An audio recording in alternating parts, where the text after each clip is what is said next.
Hi everyone, I'm Chris. I'm the co-founder of Disrupt Insight.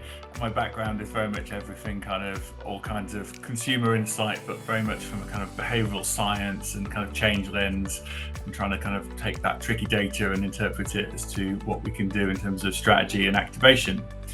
And Freddie, do you want to do a quick hello?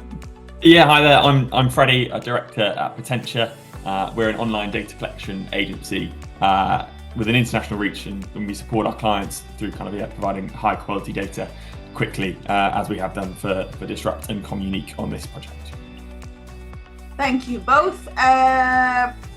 Chris, would you like to share the screen so I can then begin by giving some context? Okay. So as I mentioned, the research is a partnership between CommUnique, Potentia, and Disrupt. And the reason why this research came to life is because, as I mentioned prior to starting the session, we do specialize in ESG stakeholder engagement and ESG enablement and board training. But what we found during the 4 years we've been operating is the fact that it's very, very different mindset that we are dealing with between the Middle East and between Europe. And what's also different about it is the fact that the culture is different, the behaviors are different, but we couldn't put our hands on exactly what is the actual differences. And this is where we ran a market research where we asked 1,000 people between the UK and in Saudi Arabia. And the reason why, Chris, please, if you don't mind the next slide, the reason why we wanted it to be between the UK and Saudi Arabia is, as you can see here, the majority of our clients are in the Middle East and in the UK. And hence we wanted to understand, okay, if we wanted to engage stakeholders, what should we tackle? Should we tackle behavioral science? Should we tackle anthropology? Ethnography? What should we do? And this is where the report came to life. So without further ado, I'll now hand over to Chris to share with us the findings of our research and to share with you as well how our cultures are impacting the way we're thinking, the way we're behaving, but with solid data. So the floor is all yours, Chris. Cool, thank you. Just a very brief kind of intro, as Johan's already kind of flagged. Obviously, this was a partnership between 3 agencies, and where we fit in is very much alongside to kind of help kind of collate the data and kind of bring this data to life and interpret that. And Freddie, I don't know if you wanted to kind of say a quick word on the role of Potentia. Yeah, so we help with the kind of the operational side of things, so the actual online, the actual collection of the data, kind of right from the creation of the survey, kind of in conjunction with Disrupt and turning that into an online survey, and kind of getting the responses from the panelists, and then handing the data back to Disrupt to look into and provide this lovely report. Great, thank you, Freddie. And then in terms of what we did, obviously we've kind of already mentioned, we spoke to 1,000 people, which were split across the UK and Saudi Arabia. It was a 10-minute survey, and we have weighted that to be reflective of the population. So what we're seeing and the data we can say is representative of the overall markets.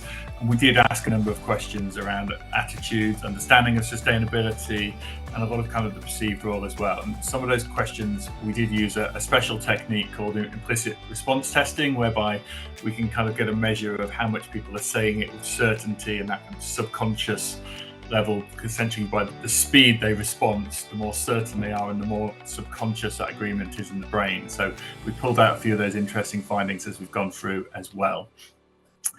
Just a little note as well, as we're talking through, if there's anything that comes up that you think, you know what, I really must ask a question, throw it in the chat, and we'll get to those as soon as we can and answer those questions as we go. So, looking at the data, I think it's fair to say, you know, we could interpret this data from a very kind of dark place. If you look at the data, some of the data we're going to see is very much, it is the doom, the gloom, and if you've been reading the news this morning, it feels like the end of the world if we're not misinterpreted. Now, that is the problem with the sustainability as a topic. There's so much negativity around it, and there's so much of that kind of builds through into our kind of consciousness and our subconsciousness in terms of the news cycle and everything like that. So we could sit here and basically tell you about how we are all doomed, but the reality is there is a great potential for change, and thinking about how sustainability can be framed in the right way, how some of the initiatives can be invested in the right places, and how we can take people on that journey, because actually there is a lot more positive potential for change. And if you think about how society has moved in the last 10 years versus the last 50 years, we've made huge leaps and bounds. At the same time, we've also become much more self-aware as to what the impact on our environment and sustainability is. But I think our argument here is we need to take a positive change about how we can help people through this. So let's get the dark stuff out of the way first. Are we doomed? Well, it's looking pretty bleak, and there's no hiding away from that. And when we spoke to people, we basically said, well, how concerned are they about what is going on? And this is where actually concern is pretty high. It's like, so 75% of people in the UK, 71% of people in Saudi are very concerned or highly concerned about sustainability and the impact on the environment. So, people are sat there, it's in their mindset, they are worried. But then the other argument is we should be more worried about the fact there's over a quarter of the population in both markets that just aren't concerned at all. That just aren't taking any kind of active interest and are just kind of not really thinking about this as a problem. And this is where we start to see some differences in profile, that actually in the UK, it's the older generations who are least concerned. And in Saudi, it's actually the younger generations that we're seeing that kind of low levels of concern coming through as well. So there's still a job to do to kind of bring all of society on that journey and get people to recognize kind of the due level of concern that the topic needs. So the other question we asked is essentially, are we heading for irreversible disaster? And here we can see that actually at an overall level, 65% of Brits, essentially 2/3 of Brits feel, we are heading for an irreversible disaster. That sense of doom coming through. That is lower, but it's still around 1 in 2 in Saudi. And then these other bars you can see, these dark bars, this is that implicit agreement, those who say it and say it with certainty. And that's what, again, we can see they are very high at 46% of Brits basically saying they think, we are heading for disaster. So there is a clear sense of that kind of the gloom and the doom coming through. So one of the challenges we have is, how does this then impact on people's outlook? And this is really interesting, the fact that, from a Brits side of things, Brits are a lot more pessimistic in their outlook on sustainability and our ability to drive change. So 46% kind of essentially feeling like, there is no real kind of hope, a negative outlook.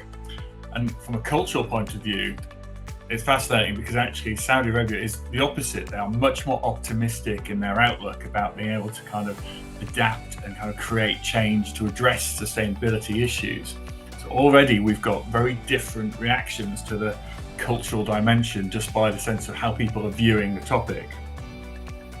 And if we think about what are the factors that are driving that, obviously the kind of news cycle, we have people that are kind of talking about amongst their friends and what they're seeing and the kind of actions. I think there's lots of kind of that information that kind of just gets kind of sent on repeat to people, and that impacts as to whether they are feeling kind of pessimistic or optimistic. Now, the news headlines literally about an hour ago disappeared on my phone. Again, a prime example in the UK of sea level rise will cause catastrophic inland migration. So already, again, big headline grabbing sustainability kind of doomsday scenarios, and also tying into the other thing that gets kind of quite a few Brits agitated is around kind of migration as well. So that level of news filters that kind of pessimism and that kind of circle going through. And the challenge becomes this kind of confirmation bias, that once you have got this pessimistic outlook, you're looking for evidence to kind of justify that outlook.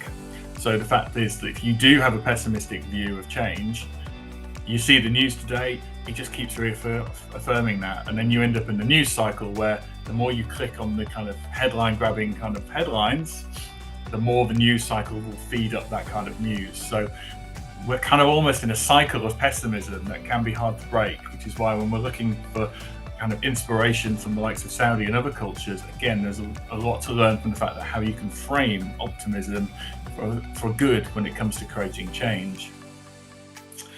So to paraphrase some popular music, why aren't people doing more? Well, as R.E.M. put it, it's the end of the world as we know it and I feel fine. Or as Miley Cyrus more recently put it, let's pretend it's not the end of the world. Now, I think this is, again, there's an apathy that comes through, and this cultural apathy is one of those things that actually we reaffirm that kind of, we know it's important, but actually there's that sense of, well, why should we kind of drive change? How can we drive change? And actually, whose responsibility is it anyway? So with that in mind, we can go into kind of look at some of those kind of core dimensions and those realities that are kind of holding people back. So one of the things we looked at was around the kind of what people's attitudes to sustainability. Do they recognize it's important? Do they recognize the kind of clear role and the need to do kind of create change, versus what are people currently doing? Are they recycling? Are they buying electric cars? Are they kind of discovering more? And we're able to identify these kind of 4 key groups across both cultures. The bottom left here is what we've termed the do-nothingers. These are the people who are actively almost disengaging with the topic alone. They don't necessarily believe that they need to change, and therefore their behaviour is minimal. They're doing very little at all.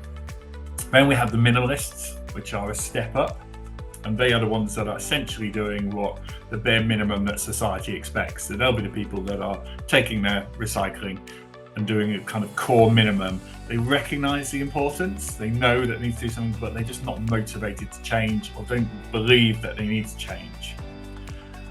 Then we have the muddled middle majority, which I'll come back to in a second, but on the other extreme, we've got the people that are doing their bit for others. These are the people that, again, 21%, 33% Saudi, quite encouraging numbers. They know it's important, they believe it's important, and they're willing to kind of do what it takes to create change and do their part in that change. But the big problem in all of this seems to be this big middle kind of muddled majority, and that is a big chunk of the population in both markets. And this is where, you know, everyone knows it is important, sustainability matters, they care, but they're stuck because it's complicated, there's too many contradictions, it's too hard to navigate, and they just don't know where to start or who to trust. So the ability to drive change, we need to understand the fact that there is good intention, but how can we kind of tap into some of those thinking and those nuances around the fact that people want to do more, but they need a push, they need a motivation, and they need a bit of carrot and stick.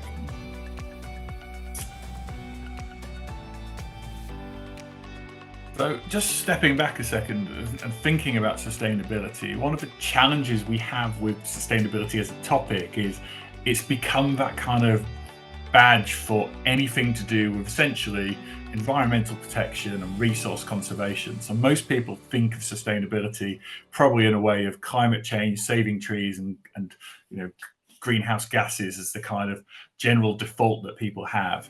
Now, that in a good way, it means that people are recognizing the importance of it, but also it misses some of the nuance for the fact that sustainability initiative is so much more. Yes, it is environmental protection, but it is about thinking about the future generations, their well-being, social equality, economic development are all part of that definition. And yet too often it does get oversimplified down into thinking about basic conservation kind of action as well.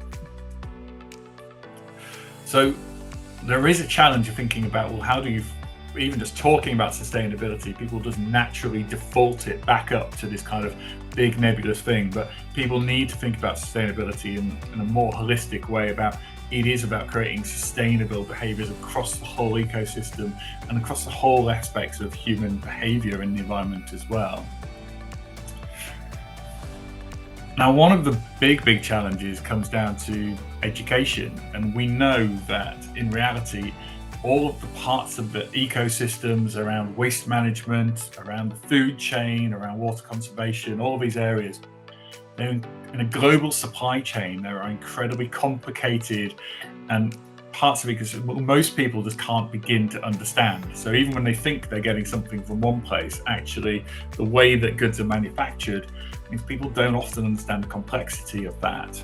So when trying to get people to think about, well, the role of sustainability in all of these different areas, actually the majority of people have very little understanding or very basic understanding of what those issues are. It's the kind of markets like Saudi Arabia where, unsurprisingly, things like water conservation, people have a much bigger understanding, which is more of a kind of a common issue based on the landscape and the environment. But for the majority of people, there is just this level of understanding that is a little bit kind of wishy-washy. They don't even know where to start. And the challenge with all of this as well becomes, we need to create so much change now. If we wait to educate everyone, it'll be too late. So one of the dynamics here is, how do we help educate people enough to care, or actually get them to create that change without that level of education, whilst continuing to kind of keep making sure people are aware of the complexities of how these kind of supply chains work and what is needed to do. Because again, there's initiatives that get put in place, and then it doesn't take long for people to kind of start really questioning, like, what is the environmental impact of an electric car to build and produce in the long run versus petrol cars? Actually, where are the dimensions of kind of the food supply chain whereby people really understand that, are they buying things locally, or what is happening in the kind of the whole system where different parts of the chain have been brought together? So there is a role in education that always needs doing, but we can't wait for everyone. And one of the other challenges we have here is, we are, as a world, we are awash with information. We have so much information at our fingertips. The majority of people will spend their days probably scrolling on their phones, looking at news, looking at social media. And with all that information, there is a challenge of, where are the role models, where are the voices that people are hearing that are actually cutting through and helping people on that education journey? So I'm going to play a little game. Let's see how this goes. But if you haven't discovered the chat function yet, by all means, as I ask you the question, throw your answers in the chat function and we'll see how you all get on. So we've called it the 4Ds of sustainability. Basically, we asked a question to our audiences, and I've taken the UK here, of who would they say are sustainability role models in their minds. So it was an open-ended, they could answer anything or anyone or any person they wanted to put in that answer box. So we just coded those up. So I've just taken the Ds as an example. So I'm going to start with David Beckham. Probably not the name you probably thought was going to appear of what people thought was a role model. But does anyone want to have a guess of how many people at 500 wrote down David Beckham?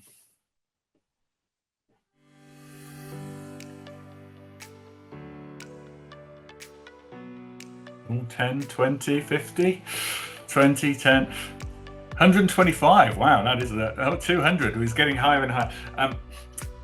It's pretty low. It's 2 people. But still, that is 2 people more than I expected. Next one, so David Attenborough, a legend in the UK and arguably one of the, really helped educate people for many years. So if anyone wants to have a guess, how many people would have said David Attenborough as a role model? Oh, we've got some big numbers coming through. Well, I am going to disappoint you all. Actually, only 4 people said David Attenborough, which you would have thought it would have been a lot higher. Yes, that's surprising. So of all of the people, David Attenborough you would have thought would have come to mind, but might be, people haven't been watching the documentaries on iPlayer as much recently. Now, here's another probably surprising stat for you. How many people do you think said Donald Trump?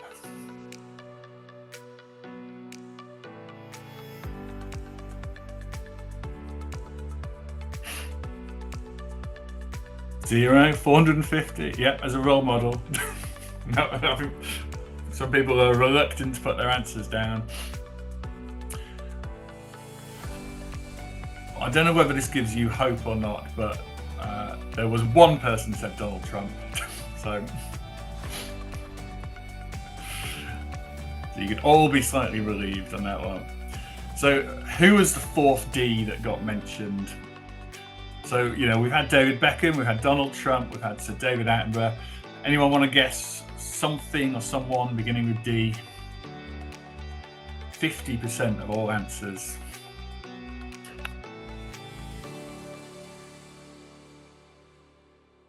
All right, I'll put you out of your misery. Princess Diana, well, that's... Sure, why not? It's not Princess Diana. This probably won't surprise you. It's don't know. It's the people that said no one. I don't know. I've got no name in my head that I can think of. And this, I think, sums up the problem when it comes to sustainability. The fact that there are no real kind of voices that kind of people are really picking up on. What people were saying, the other answers that we did code up, there was talk about actually local councils came through quite high. So local government, actually government was on the list. The UK population hasn't completely lost hope with the government. So government does have a role. But yes, the overall picture is we just don't have a clue. There's no one that can think of that can have a voice. Even Greta Thunberg, she only had a couple of mentions in our data as well. So again, there's not like a kind of big kind of name people that are kind of resonating at the moment. So with all that in mind, so given the fact that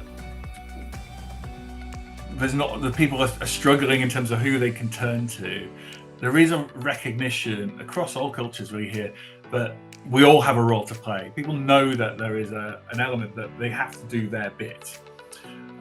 Actually, interestingly, in Saudi, they're more likely to recognize the impact of individuals. So your own personal impact, people are saying you're more likely to have an impact on outcomes in Saudi than amongst Brits. Now, again, that reflects some of that kind of optimism, pessimism bias coming through in the data as well. But there is a kind of concerning, small but implicit kind of, again, not that small really when you think about it, 17%, 15% who think sustainability is somebody else's problem. So again, even though most people are on that journey to recognize they want to do something, there is still a strong, stubborn cohort that are kind of going, you know what, why should I bother? It's not for me. So again, people have to be taken on that journey along with them.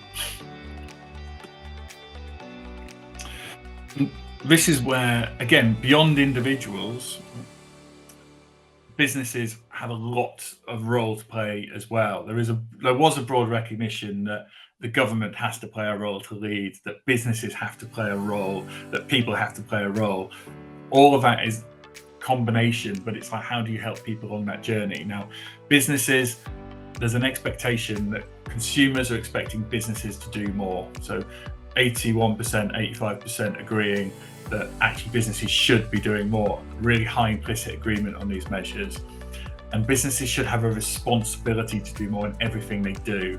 And that's in a sense of not just waiting for kind of regulation to come along. That means, you know, FMCG companies should be pushing to have recyclable, reusable packaging, reducing packaging, making sure that all of those dynamics come in rather than wait for the consumer to go, you know, I don't like it, because recycled plastic is obviously a more natural, cloudy, browny tinge, and a lot of time that puts people off wanting to buy on the shelves. But the reality is you need to push people on that journey and kind of make it more acceptable quicker. This final column on the right, actually, given that a lot of sustainability and ESG does come with more red tape and kind of measurement, but people do kind of broadly expect that people should be better at measuring and be more transparent, and actually that whole data tracking is important. There is a gap here on the implicit measure, because even though people think the data is important, the reality is they don't know how that's going to get implemented. They don't really know how that will work. And I think consumers will more likely judge kind of businesses on actions than they will kind of on a lot of kind of data hidden in their reporting, that they are skeptical, a lot of people, around, you know, greenwashing claims. So it's kind of lead by doing rather than trying to kind of bombard people with all these messages about all these stats about how great businesses are improving. Face it, the reality of all of this is that change is hard. It's really difficult, and when the barriers are in place that actually people feel like there's an added cost in a cost of living crisis where everything's going up every week, the fact that it seems like we're not getting the help from the authorities in the UK, or most of the time people are just unsure of the choices to make. And the other point here is people don't trust some of the organisations and the government pushing those messages. So not only is it hard to change, there's a sense that it's going to cost more, and then actually the short-term kind of loss aversion kicks in. But why would they invest in that if they're not necessarily going to see the immediate benefit? It becomes difficult. In Saudi as well, we have a lot around this kind of unsure. People want to go on that journey, but they're not quite sure what choices to make. So they're looking for more guidance from government-led guidance, kind of societal-led guidance. Again, cost is a factor, but there is also a sense that if you think about the kind of the pace of change across the region, there's also a cohort here of saying, you know what, it's asking me to change too much too soon. They're open to change, but that change does take time and it can't be expected overnight, even though arguably from the scientists they'll argue we need quick change overnight. So again, it's how do we help people on that journey to change, given not everyone is comfortable with the pace.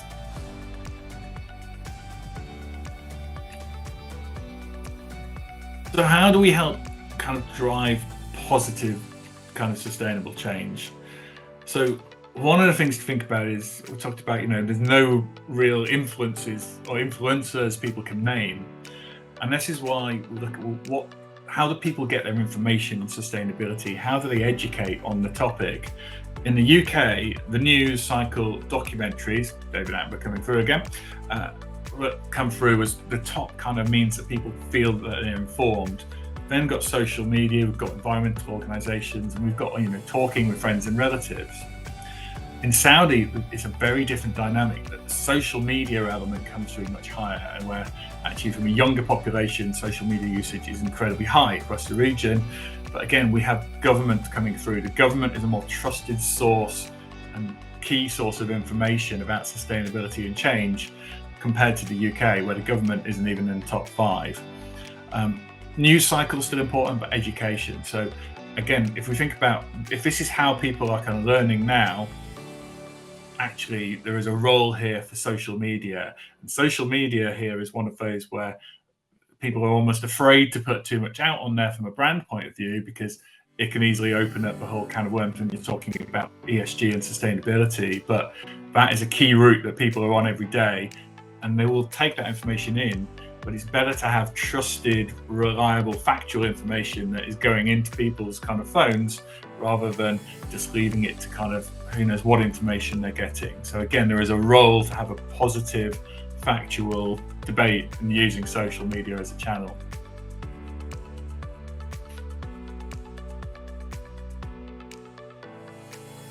Optimism bias. So as fun as it is to be a pessimistic Brit kind of reading the doomsday news and filling that cycle, actually when it comes to driving change, being an optimist makes you 2 and a bit times more likely to be open to change your lifestyle to live more sustainably. So that whole dynamic of, if you're a pessimistic mindset, you're open to change, but if you're an optimistic mindset, you are twice as likely to be open to change. So this is really important from the point of view of messaging, of sustainability and comms, because if we just perpetuate that doomsday cycle, we are not going to get people onto that change cycle.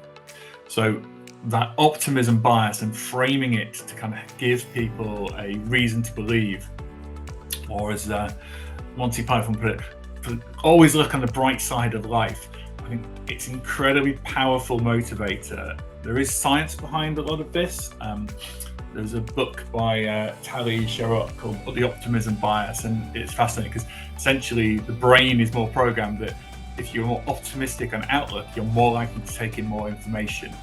You're more likely to absorb that information and act upon it. So again, that whole role of optimism is really key when we're thinking about giving someone a reason to believe a positive outcome. Means they're more likely to kind of adapt to that change. Whereas if that confirmation bias from the pessimistic side is they're looking for reasons to not do something, you talk yourself out of it much more quickly before you've even tried to change. So having all that kind of balance is really important. That's not to say we can't hide from the inconvenient facts about climate change, but we've got to give people a reason to believe in that change and that kind of outcome that will come from it. How do we help frame change as well? Now, people are motivated by society, big society. They want to be part of a growing kind of optimistic country.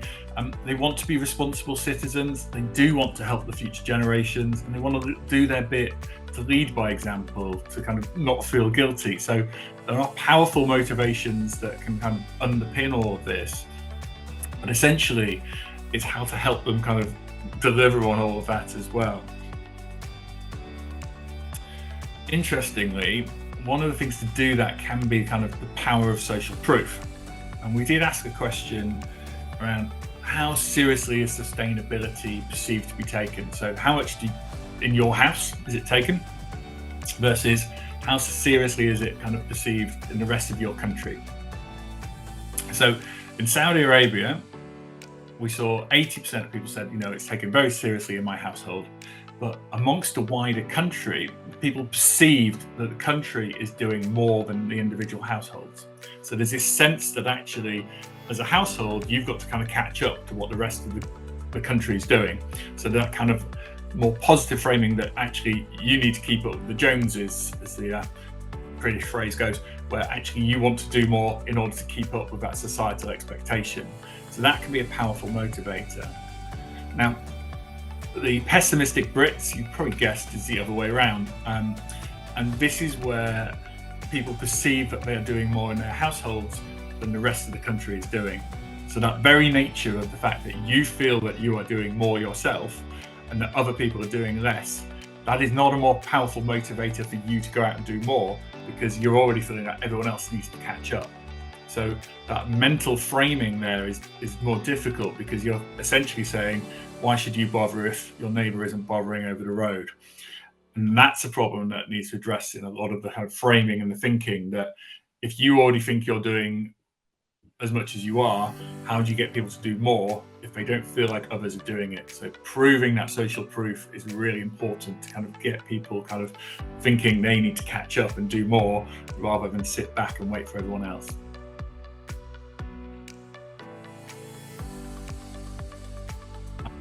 With any kind of barrier, people need to make it easy.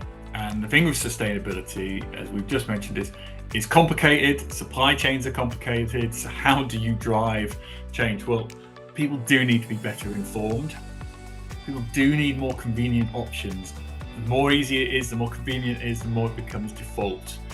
And actually, if you really want to drive change, to get people to kind of create that point of kind of trialing to make that change, financial incentives can be very powerful. So, we've seen that with electric cars, the fact that when they're introduced, those high incentives, to government kind of subsidies to help get people on the road, that is a powerful kind of motivator that suddenly becomes a more cost-effective option than the status quo. There are also kind of a number of aspects here that do over-index more in Saudi: community initiatives, educational programs, and actually at the end, stronger regulation, social pressure. Never underestimate social pressure to kind of help drive people to make change. Now, obviously, I'm here representing Disrupt Insight, so it would be obvious for me to say disruption is quite a key thing that we do need. And interestingly, actually, it's fair to say we can't just rely on the same solutions when it comes to sustainability. And Tony Blair Institute did put something out the other week where they're arguing actually, all of these net zero targets and stuff like that, they're too nebulous, they're too hard to achieve. But actually, the other way of thinking about this is we need innovation, and the best way to drive sustainability is to link that to new innovation, to new growth, to jobs growth, and to the wider perspective as well. And actually, what you can see, if you scratch the surface, you start to see these fascinating kind of changes that come through, and different technologies. Sometimes they appear without really realizing.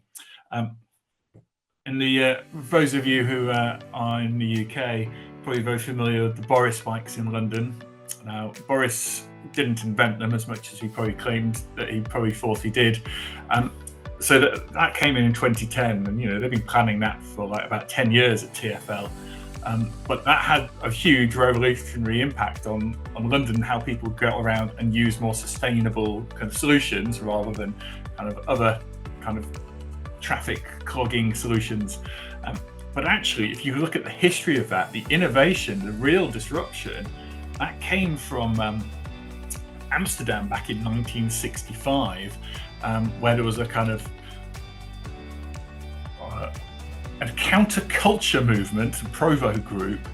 There's a chap called Lud Schimmelpenninck, who was on the council. He actually thought, why don't we kind of get a load of bikes? They painted the bikes white and they left them around the cities basically for free for people to use them.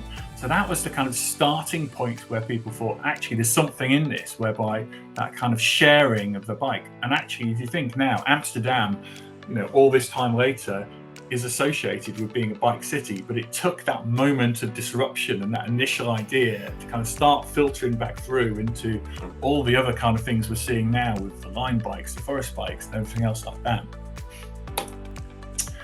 The other element as well, is a company that probably very few of you have ever heard of, but it came to my attention recently. It's Iris. It's actually a Saudi-based agri-tech company, and their innovation, they've been basically putting a lot of money into the ability to grow crops in really kind of dry desert-like conditions. So actually they're taking salt water, saline water, and growing them in really hot places in desert kind of scenarios. So they're able to grow crops around the world, and that technology, that innovation, that disruptive idea will have impact on sustainability long beyond the kind of just as a sustainable cause. Actually, that could revolutionize a lot about how crops are grown across lots of large swathes of the earth. So that innovation, that idea, is what sometimes it takes to be that kind of disruptive kind of element for a force for good.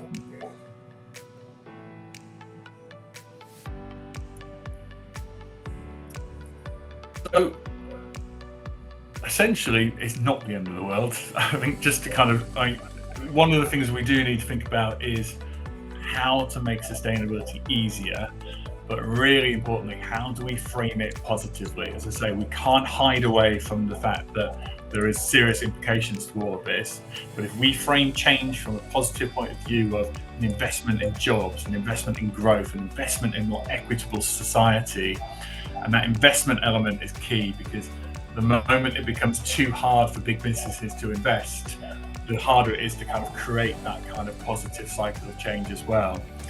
But ultimately, this collective element of people want to do stuff that is good for their society, that's good for their community, and where that can be tapped into and using that social proof and gain can really help kind of drive that change as well. So just as a kind of, if you're interested in more of some of the things that I've spoken about today, obviously, by all means, drop us a question, reach out to us. Also, there are two very interesting books I've been reading in the last few months. Factfulness by Hans Rosling, where fascinating, where actually we do take a more pessimistic view of the world, and we don't always recognize the fact that society has moved on incredibly fast, but our default in our brain is always to think back to the fact that things are worse than they are. So actually there is a much more reason why we need to have an optimism bias, which is where this other book also comes in, to go, if we can tap into that optimism, that can be a powerful force for change. And Tally writes some great examples about how, again, that helps kind of the brain to take in more information when you are more positively inclined. And again, it will just help kind of rethink some of the challenges around the kind of doom and gloom. Perfect. Well, with that, yes. Thank you, Chris. Excellent. Thank you so much, everyone. Thank you. Take care. Okay, everyone. Thanks. Thank you.